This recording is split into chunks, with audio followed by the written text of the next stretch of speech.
Hello, everyone. How are we doing today? I hope everyone is having a wonderful day, or weekend, or week, whatever you've got going on in your life. I hope it is going fantastically.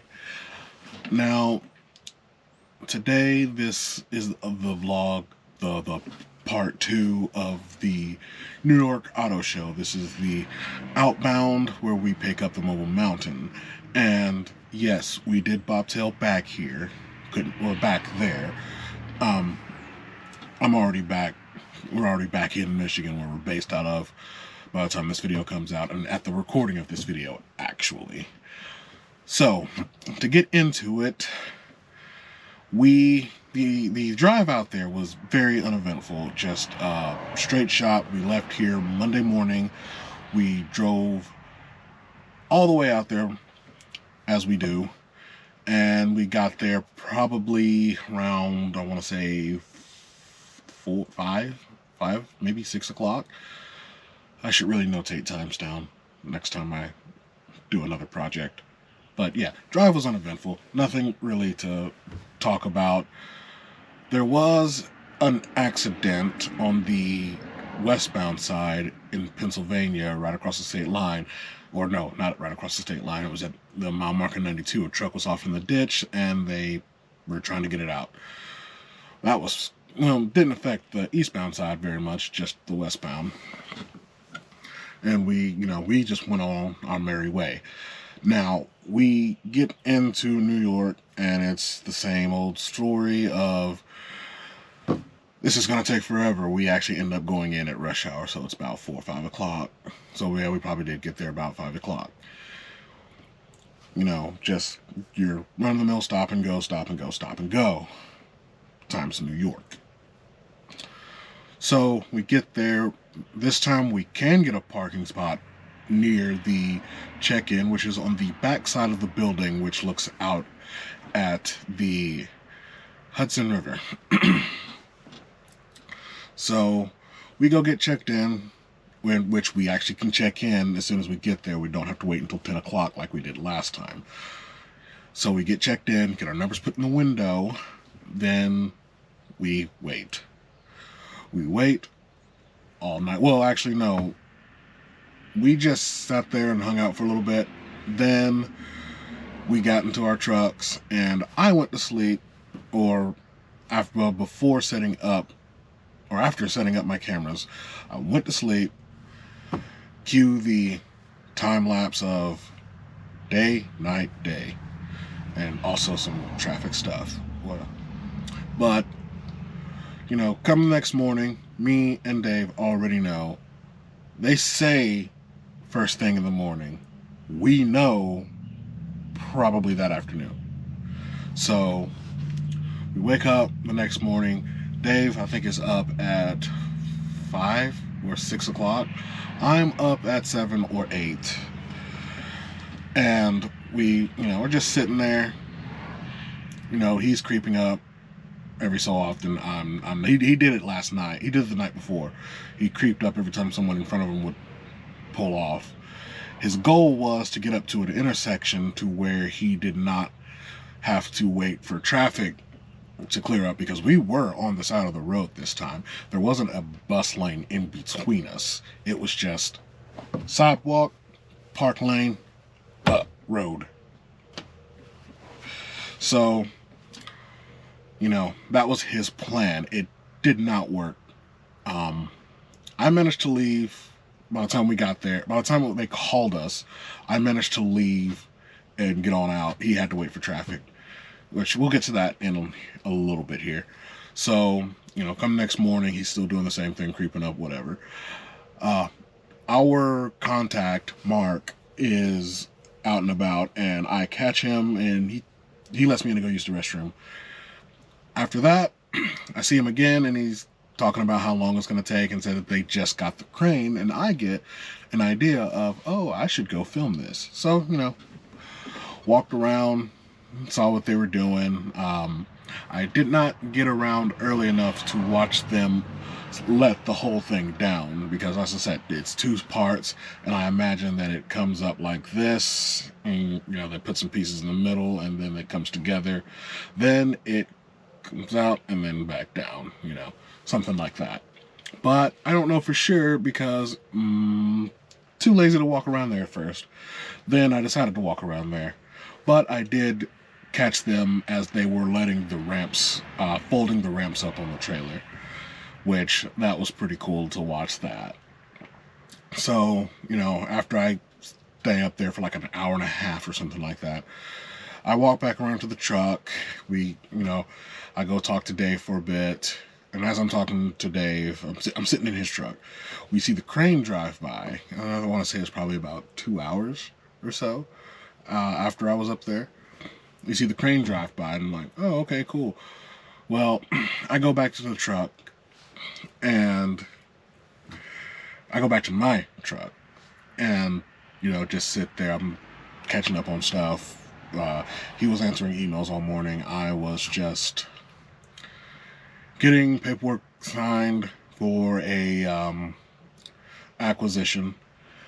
I made sure I knew last month that I had to my insurance renewals happened last month.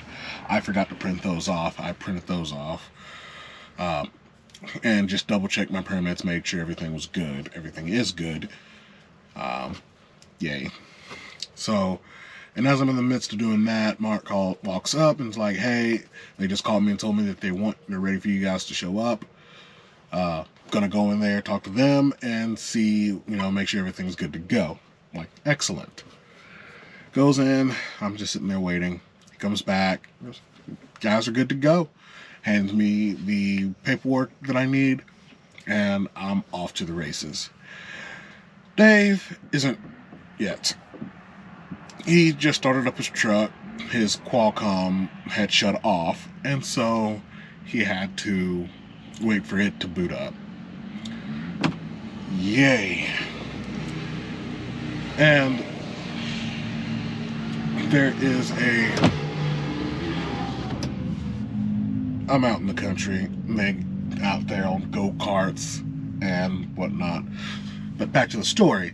Dave is letting his Qualcomm start up and filling out paperwork. I'm the type of person I can fill out the paperwork once I'm around there because he and I already know it's going to be a minute before they're ready for us to do anything, even once we're back there. So, or up there, I guess. So we drive around the block. I pull into the area. They call it the inner road. I back up to the trailer that I brought in. And I'm just sitting there waiting for them to do the thing. So I'm talking to Mark and, just like, yeah, they're not ready for you guys just yet, but they are, but you are here. Because the whole thing is they had 3 trucks to unload or to load to get out of there. And they had only done 1. And mine and Dave's thinking was, get the thing broke down, get us in there, and get us out and out of the way, and you've got all that space. But they thought about that after doing 1 truck. And, and I told Dave, I was like, yeah, maybe they did 1 truck, but there were 2 trucks, and 2 trucks came and left while I was there, while I was filming. Or rather, yeah, 2 trucks came and left while I was filming. However, I only caught 1 coming in. The other guy, I don't think the other guy left. The first guy left. The second guy came in, and then, that was that. And I told Dave that, and he was like, well, they're only supposed to have 3. I was like, well, they were only supposed to have 3 the morning we brought them in. However, there was like 4 or 5 that actually came in back there. So, pertaining to us, there are 3 truckloads that are involved with that. And they only got 1 done. Things never go according to plan. So we get backed up to our trailers, and because I was crooked when I dropped it off, it's still crooked, so the bolt was stuck, and we're having to try to shift it, and finally get it shifted enough to get the bolts out. I can't move the trailer yet, though, because these trailers, their air bleeds down almost immediately they hold air, but once you release the brakes, or once you set the brakes, air bleeds out of them and they drop down. If that was by design or just some kind of design flaw, I don't know. They hold air and do not leak while air is being pumped into the system. So I think that is a feature, not a bug. I didn't bother to ask. Like I said, it holds air while air is in the system, while air is being put into the system. Like, don't hear any leaks or nothing like that. So it is legal to drive for those of you who are wondering, or pull. So I haven't let enough air build up into the trailer yet. So it is, the brakes aren't releasing, so I can't pull it. So Dave has to do his side first, which he does. Then I do my side. And then we, I take off and head on down the road. And I'm not sure how long Dave was behind. Dave, because they were loading the work lights up in front of Dave, he had to back up and use the exit that I used. And I don't know how long it took him to do that. It shouldn't have taken him very long to just, back straight up and turn and leave. He got caught up with me, I want to say, once Amsterdam was a two-way street again. Somewhere in there is where he caught up with me. Made it. I was wondering what the hell's taking you so long. You're looking at it. We didn't get lost this time. We knew where we were going this time.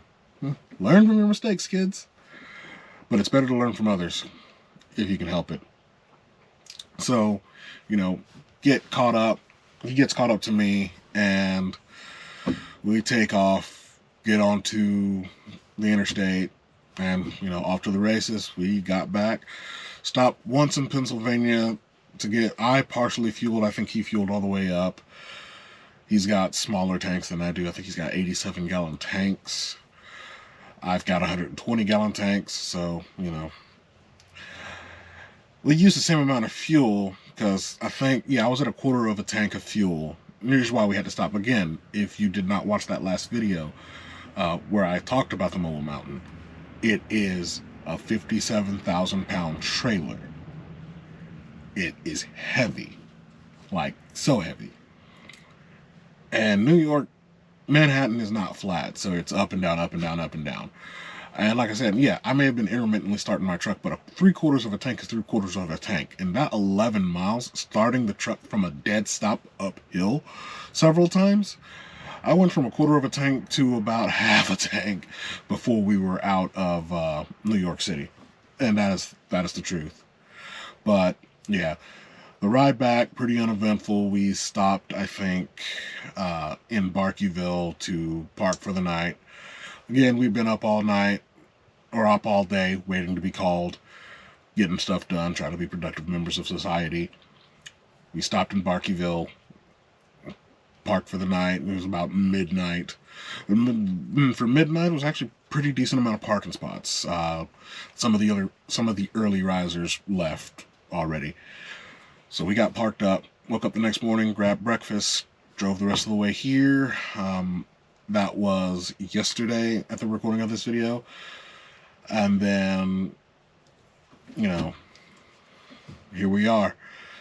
So, that being said, I'm going to call it here. I hope you guys have a wonderful rest of your day, week, weekend, whenever you're seeing this video. Thank you so much for watching. If you are still watching, if you would like, you could like. That would be appreciated. And if you got any thoughts, or just want to say hi, leave a comment. I don't bite. But you guys take it easy. I will see you next time.